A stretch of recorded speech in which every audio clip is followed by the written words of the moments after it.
Today I'm going to be interviewing Tony Coughlan about his political career. Tony's an old friend of mine and was also an old friend of my father, Jack Bennett. So Tony, maybe we can just start at the beginning. You went to University College Cork, you got involved in student politics. So maybe you could tell us something about your earliest political activities. I grew up in Cork, of a Cork middle class background. I spent the years from 1953 to 1958 in University College Cork. My degree subjects were history, economics and English, which we could do at that time, a very broad general degree, but was an honours degree. And I got political and quite involved in politics while in UCC. We set up the University College Cork branch of the Labour Party. We called it the Pádraig Ó Conradh branch, after the Irish writer Pádraig Ó Conradh, and had a strong emphasis on the Irish language. We were very much concerned about the big problem of immigration at the time and thought that socialism was the solution to Ireland's ills. The title of a debate we had in the History Society at the time. And with a number of others, as I said, we got involved in the Labour Party, and both at UCC and in the local Cork Labour Party, and we attended Labour Party conferences in Dublin on a couple of occasions at that time. Who were the key people in the UCC branch of the Labour Party in those days? Well, the best known would be the late Michael O'Leary, who in due time became a Labour TD, a minister, and ultimately Taoiseach, Deputy Prime Minister under Gareth Fitzgerald in the late 70s, early 80s, leader of the Labour Party and so on, and ended up joining Fine Gael. He was very active with myself. We were close friends in the same class, doing the same subjects, and later on sharing a flat together in the 1960s. And also Calla Hurley was another activist who later went to England and spent his working life in England. And there were a few others, young men, some young women, who were concerned with the big issues of the time, which was immigration, and we thought that Labour and left-wing activism was the way to tackle that. And was Barry Desmond involved in those days? Yes, Barry Desmond was a contemporary of ours also. He did commerce, O'Leary United Arts, but he was a contemporary and was also in the Labour Party, and his father was a trade union activist and so on. So he was part of that group, yes. In the late 1950s, all four of you went to England looking for employment. How successful were you? Went on holiday periods, working in factories and so on. But Calla Hurley and I emigrated for some years to Britain, and Hurley spent his working life there. I went in '58 and worked there for three years or so. I also attended London University for a period. So yes, there was of course employment in Britain, whereas there was heavy emigration from Ireland, and we were part of that generation. Huge numbers of people left the country in the late 50s. What was the political climate like in England at that period? Well, it was of course the period of the height of the Cold War, and we were building up to the Suez crisis in 1956, which of course had occurred, and the Hungarian crisis at the same time. And there was much concern about peace, and this was the period of the Aldermaston marches, the big marches on peace issues from the atomic power station at Aldermaston. You and Calla Hurley continued your political activities, and you both joined the Connolly Association. Could you tell us a little bit about your activities in those days? When Hurley had emigrated actually a year before I did, and he became active in the Connolly Association, having contacted it from his time in UCC. And on the very first night I went to Britain, sometime in October 1958, he brought me along to a Conversation branch meeting in West London, and I got involved very quickly and in the political life of the association. I got to meet the late Desmond Greaves, its editor of the newspaper. Eventually you became the full-time organiser for the Connolly Association. So what sort of things did you do on a day-to-day basis? Well, the Connolly Association was an organisation of Irish people in Britain. It was seeking to defend the interests of the Irish community, urging Irish workers, particularly those who came to Britain during that high period of emigration, to join trade unions. And it was seeking to give to the British Labour movement an understanding of the problems in the north of Ireland, especially the problems of discrimination and anti-Catholic bigotry and so on that were going on there. It sought to win the British Labour movement to a progressive position on Ireland, essentially to end partition, but in the meantime to try and bring about a fairer situation for the nationalist Catholics in the north of Ireland. So its routine revolved around lobbying MPs, mainly Labour MPs, some Liberals, and so on, organising branch meetings, selling its monthly newspaper, the Irish Democrat. There were half a dozen branches in London in my time, and trying to get the Irish community interested in that activity. And it was a very active period, and I threw myself fully into it. O'Leary, Callagherley, whom I mentioned, had been secretary of the West London branch, and within a year he gave up that job on his marriage, and I replaced him as secretary of the West London branch. And could you tell us something about the special projects that the Connolly Association undertook? Well, in the late 1950s, the Stormont regime in Belfast had a couple of hundred people interned without charge or trial in the aftermath of the border campaign of the IRA. And many of these were members of trade unions, and the Conversation tried to get across to the British trade unions, of which these people, some of them were members, that some of their members were in prison in the north of Ireland without charge or trial for years on end. And of course they were shocked to hear that. So that was one particular focus, and lobbying of the Parliamentary Labour Party led to a situation where 3 successive telegrams were sent to Brookborough seeking the release of these prisoners. Eventually, over half the Parliamentary Labour Party signed these telegrams as a result of lobbying. In '58, the association employed the barrister John Hostetler to go to Belfast to cover the Mann and Talbot trial, which was a trial of these 2 Republican activists who had been very badly treated by the police. And again, that led to a pamphlet being written by Hostetler, which the association spread in British trade union and labour circles. And then that led on to kind of Irish copying of the Aldermaston marches, though on a much more modest and humble scale. The association organised a series of marches. The first, I think, was in 1961 from London to Liverpool, and then another one from Liverpool. The first was London to Birmingham, the second one was from Liverpool to Wakefield in Yorkshire, and the third one was from Liverpool to London in 1962, where a few dozen people walked the whole way and then stopped overnight along in the various towns and were met by local activists, C&D, peace activists, left-wing people, trade unionists and so on, held meetings along the way, following the banner Ireland One Country, and giving people talks, local people, meetings on the maladministration in the 6 counties. So this was a kind of, the first civil rights marches, in a manner of speaking, though they took place in Britain rather than the north of Ireland. And they were greeted by insults, or catcalls rather than brickbats perhaps. But that was a conversation project. Before we get on to the topic of Desmond Greaves, who are the other key people involved in the Connolly Association? Well, there was a very active group of younger people. Probably the Redmond brothers, Sean and Tom Redmond, would be quite well known. Sean later succeeded me as General Secretary and remained in Britain for many years before coming back to work as a trade unionist in Ireland. There was the late Pat Bond, who was in charge of the Irish Democrat paper sales. There was Joe Deegan, formerly of Belfast, and the key man in the Manchester branch of the association, who had been kind of Desmond Greaves' coeval for many years. There were others, Michael Crowe of Sunderland, Bobby Heatley of Belfast, and who later returned to Belfast, John McClelland, Protestant background in Belfast also, who was now working in Liverpool, the late Jane Tate. There were several women, the Currans, Tony Curran, Antoinette Curran, and her husband Gerard Curran, and quite a number of people like that. Chris Sullivan too, who was on all the marches, and with whom I became personally very friendly, a working class Cork chap. Robbie Rossiter from Waterford, Colin Power, also from Waterford, from different parts of the country. There was a whole group of people, and of course there were branches all over England. There were half a dozen branches in London, and branches in Birmingham, Manchester, Glasgow and Scotland, Sunderland, Liverpool and so on. As we all know, Desmond Greaves was the driving force behind the Connolly Association. What was he like as a political strategist?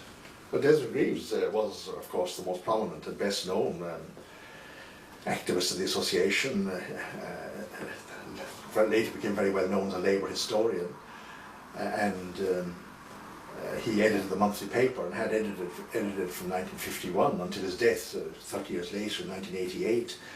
And he was a remarkable person with a very strong personality, very learned, very witty, a vast range of knowledge about a whole lot of subjects, and very much committed to this strategy of trying to make the Irish question a big issue in British Labour politics.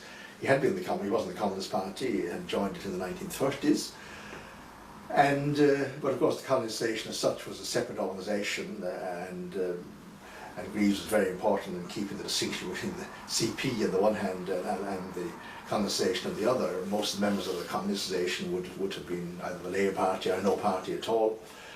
But Greaves in the 1950s came to the view that the key issue in Ireland was the question of national democracy, national independence, the need for national unity. The main obstacle in the way of that, and the main obstacle in the path of reuniting Ireland was of course Ulster Unionism. And Ulster Unionism could be destabilised by raising the issue of the discrimination in the north of Ireland and later raising the question of the lack of equality between nationalists and Unionists in the north. And that essentially was the civil rights approach. I think it's fair to regard Greaves as the inventor, if that's the word, of the idea of a civil rights movement, the concept of a civil rights movement as a way of destabilising unionism, breaking its standing in the eyes of British public opinion and Labour public opinion, and finding a peaceful way through eventually towards some kind of united Ireland. And his work in Britain, which the colonisation embodied, was devoted to that end. And when you returned to Ireland, did you find that there were many changes? Well, I came back to Ireland in 1961, where I got a job in Trinity College Dublin as a lecturer in social policy, having built on my degree in economics and the work I did in London University, which I attended for a period while in London. And I didn't rejoin any political party, didn't rejoin the Labour Party, for example, and I remained aloof from party politics ever since. But I got quite active in pressure group politics. I've spent my adult life really since coming back to Ireland in pressure group politics, Wolfe Tone Society in the 1960s and so on. And of course this was a much more progressive decade, the 1960s, than the previous 1950s. The 50s had been a period of heavy native migration. 1960s, of course, you had the growth rate of the economy more than doubled on what it previously had been. There was a growth in employment, a growth in the labour force. And accompanying side by side with this economic improvement, you had quite marked political changes. The Labour Party, which had been in coalition with Fine Gael twice in the 1950s, stayed aloof from coalition and stayed independent, and grew markedly during the 1960s from the time in 1961 when there was one Labour TD in Dublin to 1969 when there were 8 or 9, and when its vote was greater than Fine Gael in that 1969 election. At the same time, of course, you had the change in the Catholic Church, where you had the Vatican Council, more liberal period developing in the Church. You had the advent of television. The Republican movement had, of course, packed in the border campaign in early '62. That came to an end, and the futility of military activity on the border was widely accepted by Republicans, and there was a new searching for a new role by Republicans, and one reflection of that was, of course, the setting up of the commemorating Wolfe Tone in 1963 in a series of public lectures which some key Republicans had organised. This was the bicentenary of Tone's birth, 200 years afterwards in 1963. And following that, you got the Wolfe Tone Society, and I joined it about a year after it was founded and became active in that. And the Wolfe Tone Society and similar activity during the 60s encouraged the politicization of the Republican movement. So you had Labour going left, the Republican movement becoming political, rising living standards generally, and a whole series of important commemorations during that decade. The Wolfe Tone bicentenary in '63, the 96th 50th anniversary of the Rising, 1968, the 100th anniversary of James Connolly's birth, which drew a lot of attention to Connolly and his legacy. In time encouraging, of course, the development of the civil rights movement in the North at the end of the decade, 68 and 9, and all of that, during that period I was involved in much of that activity. You joined the Wolfe Tone Society. What were its key aims and who were the key people involved in it? Well, the Wolfe Tone Society was what you might call a kind of green think tank, where a number of like-minded people, mostly independent nationalist Republicans or left-wingers of one kind or another, interacted and sought to take initiatives which would have some advanced progressive causes more widely in the general public. There were three branches basically. The most important one was Dublin, which was probably the most active, but then also Belfast, where Jack Bennett and Fred Heatley were involved. In Dublin you had myself, Roy Johnson, Micheál Lynchig, Cathal MacLiam, Inchi McEowen. We used to meet in the house of the architect, Inchi McEowen, who wrote the book Survivors, on which many people will know of. And a number of others. They were mostly, as I said, independent Republicans or nationalists or left-wing people. And it sponsored a whole lot of things, or sought to encourage a whole lot of progressive developments, saving the West in the sense of supporting Father McDiar's cooperative activity, preserving the Tailors' Hall was one of the initiatives we took a part in. Seeking to encourage the civil rights type activity in the North, and that was particularly a function, of course, of the Belfast branch, but the Dublin group supported it. And then towards the end of the decade, of course, or the middle of the decade, you'd be critical of the move towards the common market, which was embodied in the Anglo-Irish Free Trade Agreement in 1965-6. And so the anti-common market campaign, which took off in the early 70s, was really kind of, initially at least, an offshoot of the Wolfe Tone Society. Can you comment on the politicisation of the Republican movement and your involvement in that? Well, in the 1960s, the Republican movement was trying to make itself relevant again after the collapse of the border campaign. And the only way it could become relevant, of course, was to take up political issues, which generally would have pointed towards a movement towards the left. Issues like housing, opposition to a sudden rush towards free trade, opposition to surrender of sovereignty in the common market, which the Irish state had applied to join in 1961, though it didn't actually join until a decade later. So the Republicans were becoming political, and the Wolfe Tone Society was one element in that story, I think, because it encouraged the Republican movement to individual Republicans like Carl Goulding and Thomas McGilla and so on, to take an interest in the civil rights movement and civil rights issues in the North. And they may well have taken interest in that anyway, but it was just there was a fair amount of interaction, personal interaction between individuals in the Wolfe Tone Society and well-known Republicans, and later on in opposition to the common market membership. So these were themes of the 1960s, and of course during the 1960s, as I said earlier on, you had the bicentenary of Tone, you had the 1966 Rising commemoration, you had the 68 centenary of Connolly's birth, and a lot of interest in James Connolly, and so there's quite a lot of political activity which the Republicans were taking part. But of course the Labour Party was also moving to the left at that time, and was growing in strength. And of course this, to some extent, was a kind of challenge to the Republican movement and Sinn Féin at the time, to see what would they not get involved in political activity as well. And the late Seamus Costello, of course, was very anxious to abandon the abstentionist policy, which had been traditionally Republican policy. But the Wolfe Tone Society was a group of individuals, and you know, its activity shouldn't, and influence shouldn't perhaps be exaggerated, but it was one element in the general politicization, or encouraging the politicization of the Republicans, and trying to encourage involvement by Labour and left-wing people in civil rights activity in the North, and in championing the national question generally. What about the political campaigns you were involved in, particularly the campaign against the common market, or the EEC as it was called in those days? Well, in order to join the European Economic Community, the EEC as it then was, the Irish constitution had to be changed because, of course, joining this European integration process meant that laws made in Brussels had to be applied in Ireland, and the Irish constitution had to be changed in order to do that.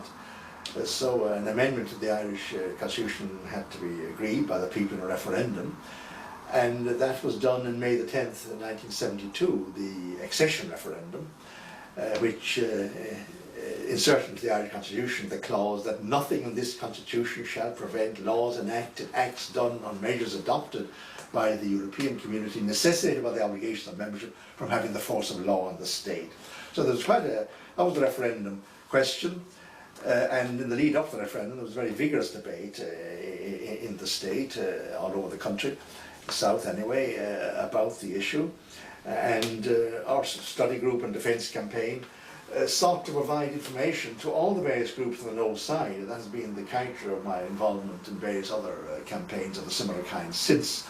We provided arguments that would appeal to people on the left, right and centre. But the main groups that were actually opposed to the Irish state joining the EC at the time were the Labour Party, the Republican movement, but of course the Republican movement split into two parties in 1970, with the Provisional Sinn Féin and the official Sinn Féin. Both opposed the membership of the EC, and the Irish Congress of Trade Unions was also opposed in that referendum. The late Rory Roberts, who was General Secretary, was very much against the state joining the EC. And so there were these diverse groups, and there was an overall coordination committee which was meeting on the top floor of Liberty Hall, and I used to represent the Common Market Defence campaign. And our main importance was not that we had a large number of people in our particular campaign, but we provided intellectual ammunition, economic argument and so on, for the other groups to a significant extent. And Justin Keating, who was of course quite prominent in the Labour Party at the time, was a key person on the no side, and I spoke widely. Must have had a couple of dozen meetings at least around the country, arguing with the late Dr. Gareth Fitzgerald, who of course Gareth had set up the European movement in Ireland, which was the main lobby group analogous to ours, pushing European integration. He was not yet a TD or a senator, not to mind Taoiseach at that time. He was only a young rising politician or academic. But Fitzgerald and I debated all over the country in mock and affirma meetings in the year or so, and particularly the months and weeks leading up to the May 72 referendum. And there was a very widespread national debate on the issue. And I would say, being as objective as possible, that in virtually all these debates the no side won. The actual public debates, and there was a very vigorous debate in mock and affirma, must have been dozens and dozens of meetings. But when it came to the actual polling station, I think the people said, well, if Fianna Fáil and Fine Gael are in favour of this, these two parties which have always been at one another's throats in Irish elections, and they both agree that we should sign up to this European community, we should do so. So the yes vote was very much the same as the combined Fianna Fáil and Fine Gael vote, and the no vote was more or less the same as the Labour Party vote at the time, and various Republican votes and so on. So that was the first treaty which brought us into the EC, and of course there's been a whole lot of other treaties since which have extended the power and competences of the European project. You mentioned Justin Keating. Who else was involved in the campaign with you? Well, in our part of it, Dalton Kelly was our full-time organiser for a period. It was Raymond Crotty, the economist, was very much, he produced a detailed study of the effects on Irish agriculture of EC membership. The financier and businessman Emmett O'Connell, who's still around, wrote a pamphlet on monetary union. So our group produced pamphlets and, as I said, provided a lot of the political and the economic argumentation on the no side, and Gareth Fitzgerald and his European movement did so on the yes side. Father McDyer, who was of course very prominent because of his involvement in Glencullen and was very much a spokesman on the no side as well, and they had a special late show devoted to a trial of the action, a trial of the issue, with 3 people on one side and 3 people on another on one occasion. And I was responsible for organising that, and the late Michael Sweetman, who was killed in the Staines aircraft crash, was on the yes side. Each subsequent treaty drew Ireland even closer into the European project. And also there was a number of legal campaigns against those treaties. Well, I took part in a number of campaigns against subsequent EU treaties because, of course, the European treaties have been amended on several occasions. The most important of these occasions were 1986-7, the Single European Act, which gave the community the internal market, then 1992 the single currency, then in 1998 you had the Amsterdam Treaty, then the Nice Treaty in 2001 and so on and so forth, and then the Lisbon Treaty. And I was involved in campaigns against all of these through various organisations set up on an ad hoc basis. But the first major treaty after the joining the EC in '73 was 13 years later, the Single European Act Treaty, which gave us the internal market, as I said, tariff and tariff-free area, and throughout the enlarged EEC. And the government sought to ratify that treaty by simple majority vote in the Dáil. It was the normal way of ratifying treaties, approving them by majority vote. And myself and my colleagues thought that this was almost certainly unconstitutional because what was involved was a further surrender of lawmaking, judicial and executive power to Brussels, and that could only be done by the people themselves in a referendum. So, together with some lawyers who agreed to act on a pro bono basis, we arranged a court challenge to that, and I thought initially of offering myself as the plaintiff. And then I thought of maybe my friend Raymond Crotty, who I knew was very disturbed about this development and who had criticised it and who had previously worked with me in the original campaign on the accession referendum, that he might take the case. And I asked him would he do that, and he agreed readily to do that. And was the plaintiff, and on Christmas Eve 1986, Judge Barrington gave an injunction to Crotty preventing the Irish state ratifying the Single European Act Treaty. All the other EU states of the time had ratified it, and that prevented the Single European Act coming into force until Crotty had the case been argued out in the courts, and that was done in early '87. And Crotty won the case eventually, and that meant that the Supreme Court said that if there's any enlargement of the expansion of the competences and powers of the European Community, European Union, then that can only be agreed by the people themselves in a referendum, because they hold sovereignty, therefore they're the only people who can surrender it.